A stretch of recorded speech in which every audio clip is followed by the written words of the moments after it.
Bom, já na companhia do Tárcio Cruz e da Lívia Pessoa, para a gente trazer agora as informações, né, de novo em tempo real. Os dois já estão aqui com a gente, já estiveram, já voltaram e agora estão aqui posicionados. E a gente vai trazer como primeira informação aqui no nosso Jornal do Piauí essa questão que envolve a deportação de brasileiros. Neste sábado, 88 brasileiros chegaram ao país no primeiro voo de deportação feito pelo novo governo de Donald Trump.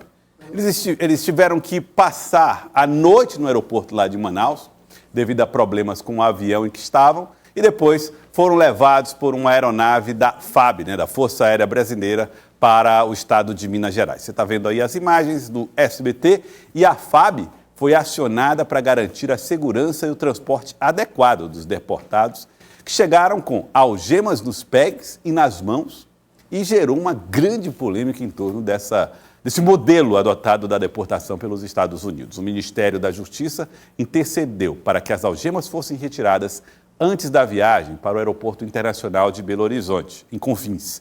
O ministro da pasta, Ricardo Lewandowski, classificou o caso como abre aspas, flagrante desrespeito aos direitos humanos dos brasileiros, fecha aspas, foi a posição de Ricardo Lewandowski. E aí, Lívia, claro, o que chamou a atenção, que chocou mesmo, de fato, foi a maneira como as pessoas foram transportadas. Algumas delas reclamaram de agressões, inclusive. Você está vendo aí o avião da Força Aérea Brasileira, esse já adequado para o transporte de pessoas, enquanto o avião americano, me parece, era um cargueiro, né, Natália? Isso. Exatamente. Então você tem aí uma diferença entre a maneira, né, de transporte das pessoas. Lívia Pessoa. Exato, Gerson. A gente tem que pontuar algumas coisas. Atualmente são quase 12 milhões de imigrantes que vivem nos Estados Unidos de forma legal, né, de forma que pode ser identificada, fora aqueles que trabalham, que cruzaram a fronteira por meio de coiotes ou que trabalham lá de forma ilegal em fazendas, indústrias, que, claro, a mão de obra é mais barata e que sustenta basicamente o meio de produção dos Estados Unidos. E o que também tem que ser entendido é que as deportações, elas já aconteciam no governo Biden, inclusive foi o mote principal do discurso da Kamala Harris, a vice-presidente na época, não ter sido tão bem adequada na campanha, porque ela não soube lidar com a imigração, ela não conseguiu fazer com que fosse algo muito proveitoso ali para o estadunidense. Então, essa questão ela já existia. Qual é o problema? Que o discurso trazido por Donald Trump a partir de agora foi muito mais enfático e muito mais ostensivo. Então, o número de deportações aumentou e aumentou de forma mais violenta, fazendo com que imigrantes de países que têm essa possibilidade de falar sobre isso, como por exemplo brasileiros, estão reivindicando seus direitos pela forma que foram trazidos ao país. Então é interessante perceber que os discursos que são colocados, principalmente por aqueles que defendem Donald Trump nos Estados Unidos e fora também, começam a se alterar principalmente na visibilidade externa, como na Colômbia, que ele tentou fazer com que houvesse essa deportação em massa. O presidente da Colômbia não aceitou e afirmou que se ele fosse taxar os produtos importados para o país e a deportação daqueles imigrantes, iria ter de volta. Ele iria taxar de volta os mercados a mercadoria que ele exportava para os Estados Unidos. Então, tudo isso é uma visibilidade de mercado, mas também política e, claro, uma crise humanitária. A situação da Colômbia está até revertida, daqui a pouco o Tássio vai falar a respeito desse assunto, mas o fato é que a política de deportação, né, de imigrantes, ela é uma legítima até. Se o governo decide assim, tem que acontecer. Questionamentos estavam mais em torno da forma como ela aconteceu. E aí um dado chama a atenção. Vamos lá. Se você for comparar o governo Donald Trump, o primeiro, né, com a gestão Joe Biden, Donald Trump fez uma deportação menor do que o próprio Biden. Então, Joe Biden, o democrata Joe Biden, retirou dos Estados Unidos mais pessoas do que o próprio Donald Trump, que tem um discurso um pouco mais da América, mais fechado da América, né? Nesse sentido, Tássio, acaba que a gente tem uma percepção um pouco equivocada. Muita gente imaginava que Donald Trump fosse de uma política de deportação muito mais acentuada, maior do que a de Joe Biden. Não é o caso. Agora, a maneira como esse processo está acontecendo está fazendo as pessoas, está chamando a atenção, sobretudo, sobre essa questão dos direitos humanos. É verdade, Gelson. Aí os números se referem à primeira gestão de Trump. Pode ser que ao final dessa os números sejam maiores que de Joe Biden, mas pelo que já demonstra inicialmente, devemos ter uma quantidade expressiva de deportações. Aí, Joel, só preciso deixar claro, eu vi até mais cedo as imagens, Lívia, do voo que trouxe esses brasileiros para Manaus. É um avião que não é um avião de transporte de passageiros, essas pessoas vinham algemadas, como você diz, pé, barriga e braços acoplados na lateral ali, como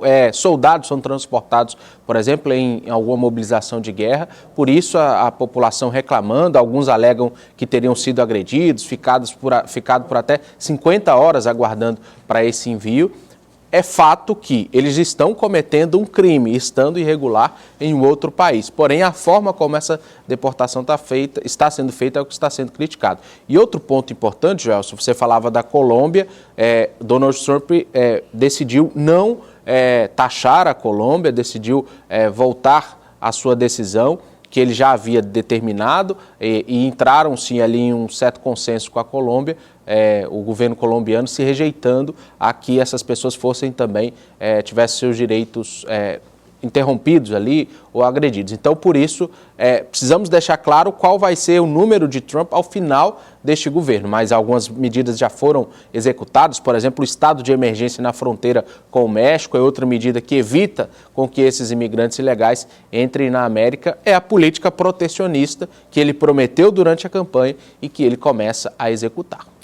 Pois não, Lívia. E talvez com uma resposta, Tarso, que ele não esperava, porque o presidente da Colômbia, Gustavo Petro, ele teve um posicionamento tão ostensivo quanto. Ele fez uma declaração, inclusive, bem emotiva nas redes sociais, pode ser dito assim, afirmando que Donald Trump, inclusive, é filho de imigrantes, que ele também estaria ali lutando pelos direitos dos seus habitantes, dos colombianos, que iriam continuar tendo qualidade de vida, direito a trabalho, direito a lazer. Então, tudo isso também embarga numa ideia de a grande austeridade que os Estados Unidos sempre defendeu, inclusive com o American Way of Life, com Make America Great Again, fazer a América ser a potência novamente, permanecer sendo a potência, também trazia uma ideia de que todos os outros países, inclusive da América Latina, devessem ser subordinados a ele. Então, quando houve essa resposta e quando há essa resposta de forma contínua, tem um entendimento de que não vai ser tão fácil assim manter essa hierarquia.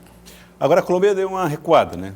Ambos os lados, né, Gelson, acabaram cedendo, entrando em um acordo, mas é preciso destacar que no campo político, Gelson, essa tem sido uma marca não só de Trump, mas de outros vários presidentes, primeiros ministros de direita. Por exemplo, na Europa nós temos o Orbán, nós temos o Putin e diversos outros líderes, a Giorgia Meloni agora na Itália também. Nós tivemos, por exemplo, o Brexit no Reino Unido, que levou à queda da primeira-ministra Theresa May. Então, são vários primeiros ministros e governantes que se alinham à direita, que possuem esse posicionamento anti-imigração, né? Até uma forma de proteger o seu mercado interno, de evitar com que mais mão de obra entre no seu país e retire espaço de trabalho que eles alegam serem retirados por esses imigrantes. Então, principalmente na Europa, é uma pauta que domina, né? Por exemplo, nós temos a Polônia, o primeiro-ministro Andrzej Duda, que